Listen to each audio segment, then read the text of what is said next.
សួស្តីអ្នកទាំងអស់គ្នាសូមស្វាគមន៍មកកាន់ជម្រើចិត្តថ្ងៃនេះ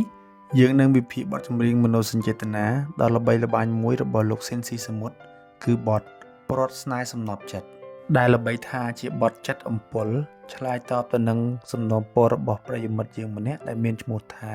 ខៀងបណ្ដូលចិនអំពើដឹកដល់ស្នេហ៍មើលដួងខែសែនស្រណោតើបទនេះមានអត្ថកម្បាំងអ្វីខ្លះ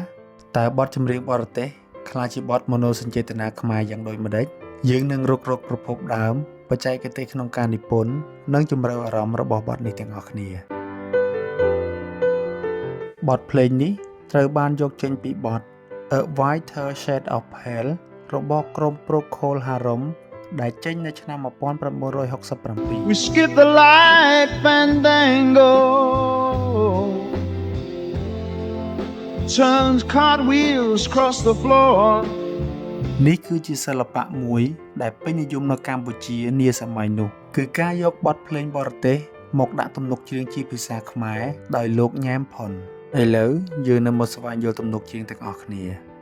យើងចាប់ផ្ដើមជាមួយភាពអំពុលទុកចិនអំពើដឹកដល់ស្នេហ៍មើលដួងខែសែនស្រណោ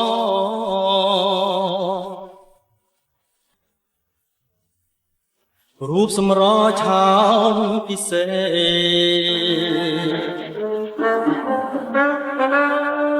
រាល់យំថ្ងៃនឹកមក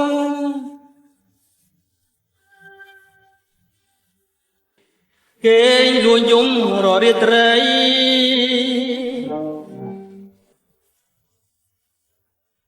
នឹងតែរូបស្រីសង្សារចិត្តអំពុលគឺមិនមែនត្រឹមតែសោកសៅទេតែជាការជាប់គាំងក្នុងអារម្មណ៍ចំណែកដួងខែគឺជានិមិត្តរូបនៃស័ក្តិសិទ្ធិនៃភាពឯការបស់តួអង្គប្រុសភាពវង្វេងក្នុងនាមជាគូស្នេហ៍តួអង្គប្រុសនឹកឃើញទាំងរូបសម្រស់ឆោមពិសីនិងអារម្មណ៍ដែលធ្វើឲ្យរាល់យប់ថ្ងៃនឹកមុំការប្រើពាក្យលួចយំគឺជាសញ្ញានៃភាពទន់ខ្សោយដែលត្រូវតែលាក់បាំងគាត់ត្រូវតែរងទុក្ខម្នាក់ឯងក្នុងភាពងងឹតនាពេលរាត្រីការប្រើប្រាស់វោហារស័ព្ទស្រែកហៅបងខំស្រែកហៅឈ្មោះអើម្ចាស់ស្នេហ៍ដែលរៀបហែក្នុងចិនដាបងស្រែកហើយស្នេហ៍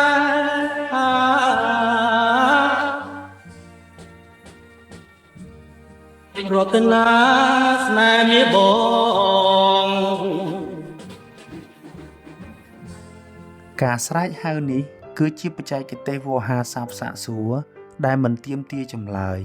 តែជាការបង្ហាញអំពីការអស់សង្ឃឹមខ្លាំងបំផុតសំឡេងស្រែកហៅឈ្មោះសង្សារដែលមិននៅក្បែរ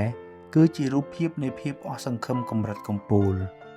ការអង្វរកចុងក្រោយស្នេហ៍សំណប់ចិត្តអាណិតផងមាស្នេហ៍ស្នបងនឹកណានេះបង្ហាញពីភាពទន់ខ្សោយនិងការត្រូវការដៃគូឡើងវិញការប្រើពាក្យស្នេហ៍មាសបងបញ្ជាក់ថានាងនៅតែជាវត្ថុមានតម្លៃបំផុតក្នុងចិត្តរបស់គាត់បទភ្លេងដើម A Whiter Shade of Pale គឺជាបទ Psychedelic Rock ដែលប្រើភ្លេង organ ដ៏ល្បីល្បាញការសម្រួលមកជាបទខ្មែរយើងបានរក្សានូវភាពពីរោះនៃភ្លេងដើមប៉ុន្តែបានផ្លាស់ប្ដូរចង្វាក់ទៅជា Bolero យឺតៗតែមានលក្ខណៈសមស្របនឹងរឿងស្នេហាសំឡេងដ៏ទន់ភ្លន់និងមានថាមពលរបស់លោកស៊ីនស៊ីសមុទ្របានធ្វើឲ្យបទនេះកាន់តែរំជួលចិត្តសំឡេងរបស់លោកបានផ្ដល់នូវអារម្មណ៍ជម្រៅចិត្តនិងការឈឺចាប់ដ៏ធ្ងន់ធ្ងររបស់បុរសម្នាក់ដែលជួបទុក្ខបទចម្រៀងប្រភេទនេះបានដើរតួនាទីយ៉ាងសំខាន់ក្នុងការផ្ដល់នូវកម្លាំងចិត្តដល់អ្នកដែលកំពុងមានវិបត្តិស្នេហា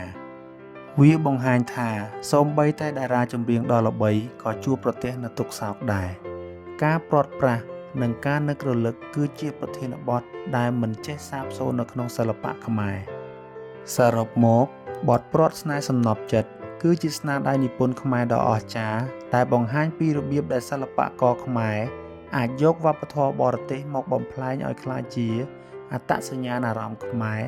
ដោយប្រើវោហារស័ព្ទដ៏ទន់ភ្លន់និងពិរោះរណ្ដំវាគឺជាបទដែលនៅតែដក់ជាប់ក្នុងបេះដូងអ្នកស្ដាប់ជានិច្ចតើអ្នកទាំងអស់គ្នាមានអារម្មណ៍បែបណាបន្ទាប់ពីបានស្ដាប់និងស្វែងយល់ពីអត្ថន័យនៃបទនេះតើអ្នកទាំងអស់គ្នាយល់ថាតួអង្គក្នុងបទនេះមានអារម្មណ៍ឈឺចាប់និងនឹកដល់គូស្នេហ៍ដល់កម្រិតណាហើយតើបទចម្រៀងមួយណាដែលអ្នកទាំងអស់គ្នាចង់ឲ្យយើងធ្វើការវិភាគបន្ទាប់ពីបទចម្រៀងមួយនេះសូមចែករំលែកអារម្មណ៍និងមតិរបស់អ្នកទាំងអស់គ្នានៅក្នុង comment ខាងក្រោមកុំភ្លេចចុច like និង subscribe ដើម្បីបន្តវិភាគបទចម្រៀងផ្សេងទៀតជាមួយខ្ញុំ